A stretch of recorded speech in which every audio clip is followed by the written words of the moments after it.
You know how in real life, the older you are, the more frail and weaker you become? Yes. Well, in anime, it means getting more strong and wise. See, now that's some bull. There's Jiraiya, Netero, but today, I'm talking about this old man, Yamamoto Shigekuni.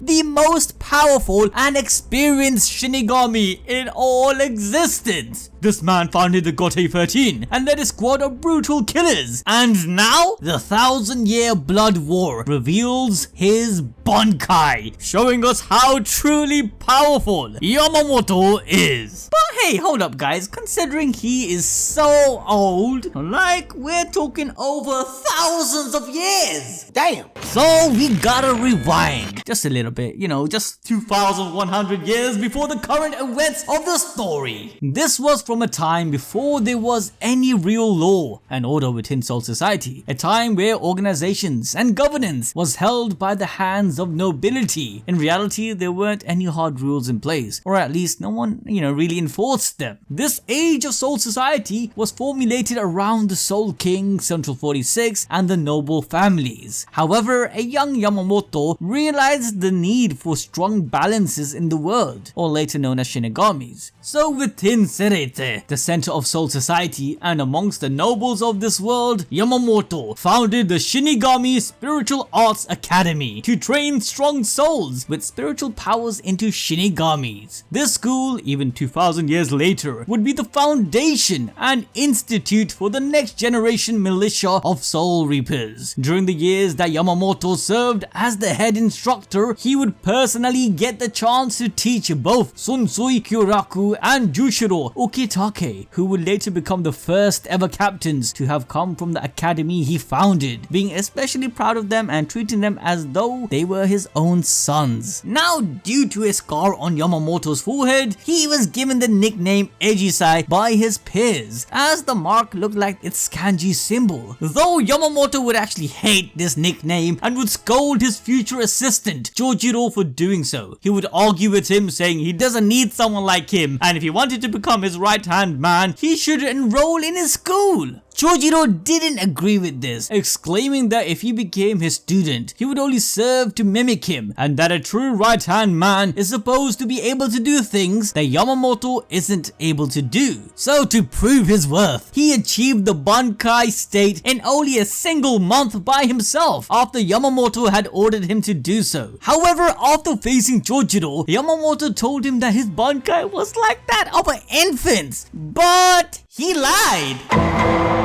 This infant's Bankai, on top of his already existing one, gave Yamamoto another scar, which earned Yamamoto a new nickname, Jujisai, with the scar looking like the kanji for number 10. And yet, Jojiro would still call him Ejisai, saying that he shouldn't have to change his name, thanks to the scar that, he made. And so, for the sake of his future right-hand man, he formally changed his name to Yamamoto Genryusai Shigekuni. However, sometime later, being 1,000 years or so before the current storyline, Yamamoto, from being a principal, would then establish the 13 court god companies, or as we know, the Gotei 13. He would rule with nothing but brutality and raw strength. The original Gotei 13 were defenders in name only, as they were composed of diabolical killers and madmen. But this fierceness was what made them so revered, where at the head of the organization itself was Yamamoto, who was extremely cold and ruthless. In fact, during the early dawn of the Gotei 13, Yamamoto, especially pragmatic nature as a leader, led the organization to treat its subordinates as nothing more than expendable. As the captain commander, Yamamoto stood above all. As an authoritarian figure, Yamamoto prioritized the law of Soul Society over someone's individual sense of justice, and is the embodiment of conviction and dedication who follows the rule to a T. He is literally the type to sacrifice the few for the many. Around this time, Yamamoto, being the first captain commander, also had his fateful encounter with none other than Yamamoto, the father of all Quincy's, the son of the Soul King himself. You see, the Quincy's alongside their king, Yamamoto, had a strict policy to eradicate rather than purify every hollow in existence. However, this extermination would cause an imbalance to the numbers of souls and living, in turn collapsing the boundary between soul society and the human world. So yeah, the Shinigamis, originally being the balances of the world, had to prevent this potential collapse in any way they could, which sadly led to them wiping out almost all the Quincy's. Yamamoto killed several of Yamamoto's subordinates, but ultimately failed in killing the ringleader himself. After the Quincy extermination, Soul Society had finally come to a time of peace, where they found love and things to protect. The lack of threats made the Gote 13 weaker, when no one would ever match the pure power of the first generation ever again. Now, just to add a disclaimer, the timeline of events is not clarified clearly, and due to the understanding of Yamamoto's character, there is a narrative that Yamamoto founded the school 2000 years ago and later created the Gote 13, and only after the war with the Quincy's 1000 years ago, he went back to become a principal, where he gained his new scar along with adopting his precious students, Shunsui and Ukitake. This would fix any continuity issues and explain the flashback of Yamamoto telling Shunsui of his painting, depicting his past life as a monster. Regardless, there's a reason Yamamoto's epithet was the Beast, as he was the only one who could keep the first generation captains in check. Yamamoto is considered one of, if not the strongest Soul Reaper to have ever existed. For over a millennia, he ruled as the captain commander, and the sole reason for that is because not a single Soul Reaper had ever managed to surpass him. So this brings us to the question, what exactly makes Yamamoto the strongest? Well, first, let's begin with his excellent swordsmanship. Due to being the founder of the Spiritual Arts Academy, Yamamoto pioneered his own style of swordsmanship, which he has practiced for over 2000 years. It's no exaggeration to say that he's the best swordsman in all Soul Society. The amount of people who could even survive against him in a serious fight is low. His excellent swordsmanship allows him to easily dispatch very powerful opponents with only a single strike. For example, his Hitotsume Nadegiri is an extremely fast and precise slash, backed up by an extreme force thanks to Yamamoto's raw strength. The precision of this attack is so unreal that his targets are sliced up before they even realize. Another move of his is the Onibi, where Yamamoto uses his Zanpakuto in his sealed cane state, thrusting it at his opponent, making a huge hole in their body. But what happens when you strip a swordsman of his sword? Well, apparently nothing, because Yamamoto is an absolute legend in hand-to-hand combat, aka Hakuda. Yamamoto is easily able to deliver staggering blows that can deal a devastating amount of damage. He's even able to smash right through the Hiro iron skin technique of the Espadas. His single bone and double bone techniques are powerful punches, able to destroy even the strongest of defenses. Pair that with his amazing physical prowess and you have one unstoppable beast. However, with that said, according to Yamamoto's battle data, he scores a perfect 100 in almost every category except for physical strength. We're talking offense, defense, mobility, Kido, spiritual power, and intelligence. But due to Yamamoto's old age, he no longer bears the physical prowess he once did, despite looking like a freaking bodybuilder. I mean, seriously, I want to look this ripped when I get old. Now, had Yamamoto been in his prime, we all know he would have easily attained a perfect 600 overall score.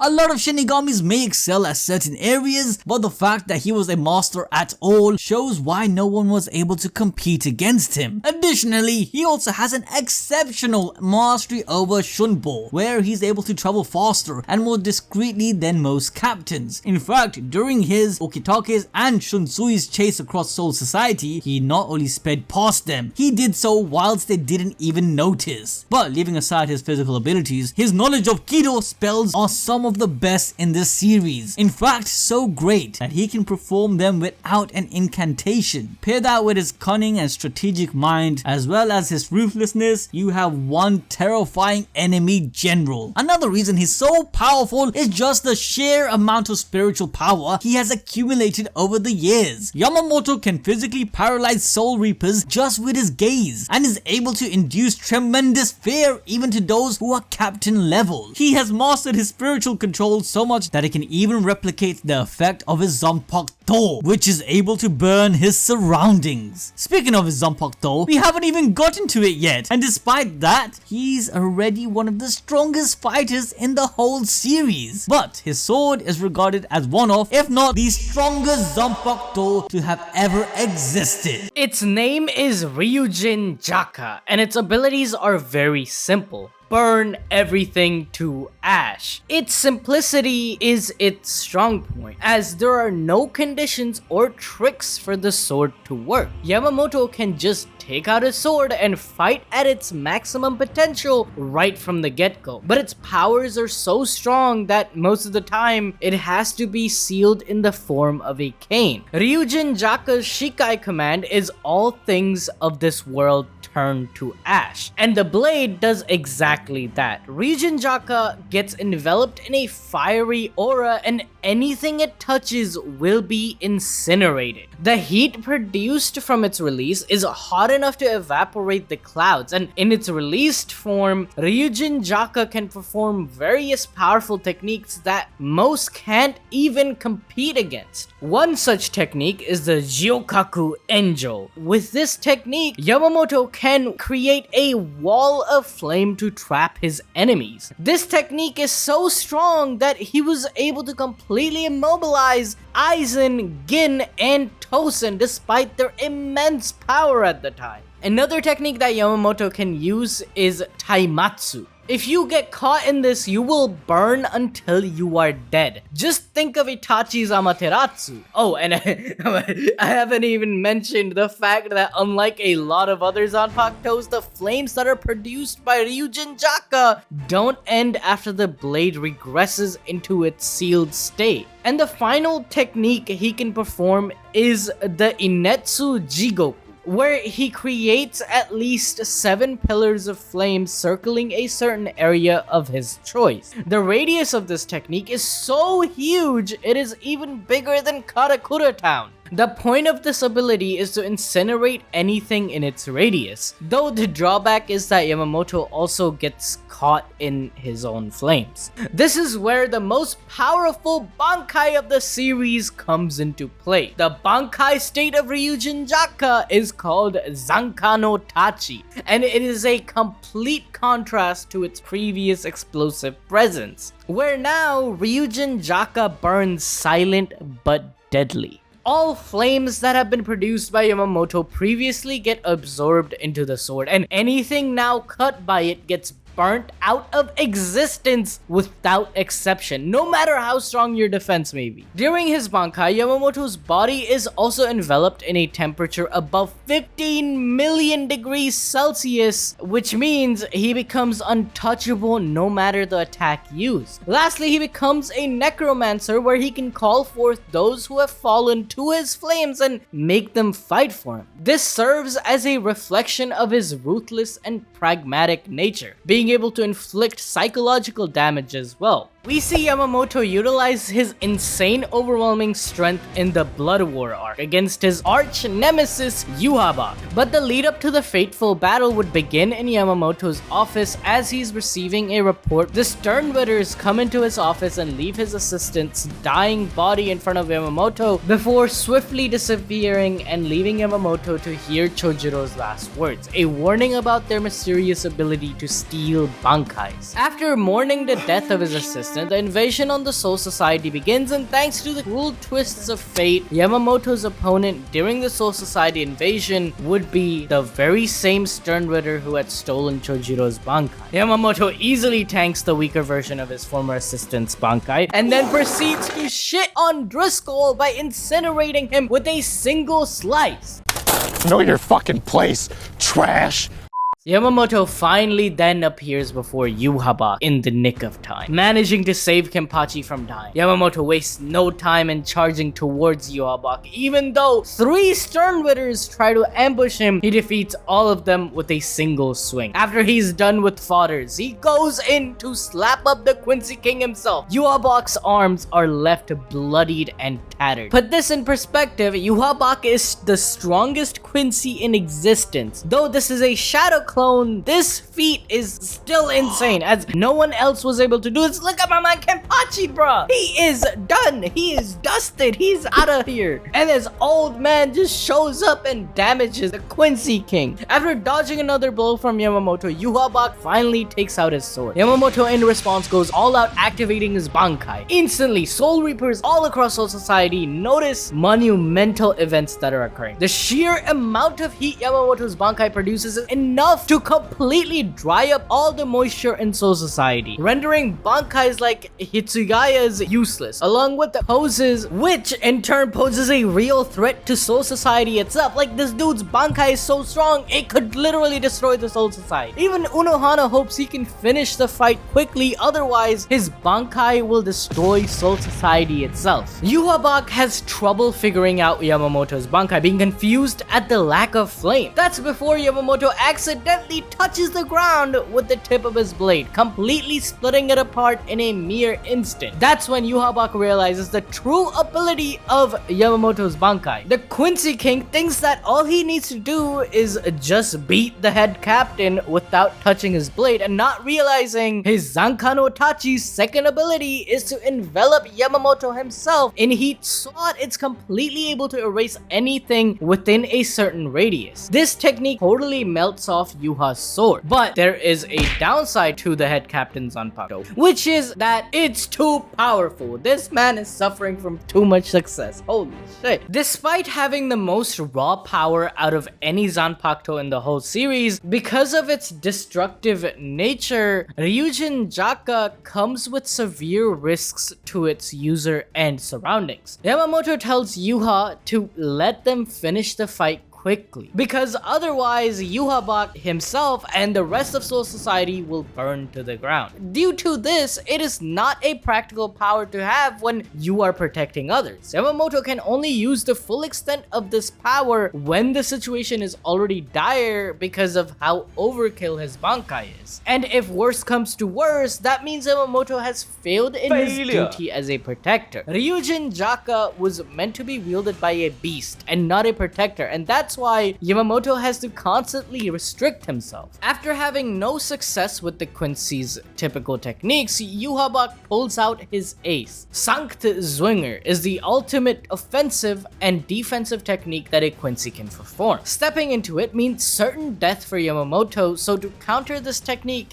he summons forth those who he has killed to do his bidding. After Yhwach's dead subordinates restrain him, Yamamoto performs one final technique, Tenchi Kaijin. This slash finishes off Yhwach and Yamamoto quickly deactivates his Bankai. The Quincy King apologizes for losing, which makes no sense before realizing that the Yhwach he was fighting was never the real one to begin with. As soon as Yamamoto activates his Bankai again, it gets stolen by Yhwach. Yamamoto had been under the impression that because they didn't know the true nature of his Bankai, they couldn't steal it. But the other Quincy's would just be too weak to handle the Bankai, so Yhwach ordered his subordinates to not do anything. He teases him about using the ability to use Yamamoto's dead subordinates to attack him before using a giant sword of spiritual power to strike the head captain from the sky. This sadly ends the life of the legend, the pioneer and sensei to all. But like our OGs from Whitebeard to Netero, death is never just that. As Yamamoto gets brutally killed, he firmly grabs